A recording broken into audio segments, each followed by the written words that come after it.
భయ్యా దినగర్ భయ్యా ఏం తింటున్నావు చెప్పు. మా సిద్దిపేట మస్తు ఫేమస్ అండి, ఏం తెలుసా? నేనే కదా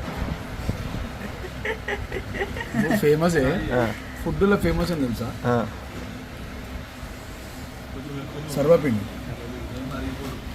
చూపి మంచిగా క్లారిటీగా చూపి భయ్యా. ఏముంటుంది తెలుసా? ఇది ఏ నుంచి తెచ్చిన చెప్ప నీకు నేను అది ఎందుకు చెప్పా తెలుసా? సబ్స్క్రైబర్స్ కోసం చెప్పాలి కదా, వాళ్ళు కూడా తినాలి కదా, నువ్వు ఒక్కనే తింటే సరిపోదు. మన సిద్దిపేటలో హనుమాన్ చౌరస్తా తెలుసా నీకు? తెలుసు, పెద్ద హనుమాన్ చౌరస్తా. చౌరస్తా మీద చేస్తాడు రైట్ సైడ్ లా. ఎంత ఒకటి ఎంత? ఒకటి 25 రూపాయలు. అక్కడ నిలబడి కాల్పించుకొని గరం గరం తిన్నామనుకో. దానికి టమాటో చట్నీ ఫ్రీయా, నువ్వు తెచ్చుకున్నావు? అంటే ఫ్రీగా ఇచ్చిర్రు కానీ ఇంకొక ప్యాకెట్ ఎక్స్ట్రా తెచ్చుకున్నాం. Okay bye bye. మనం ఎక్కువ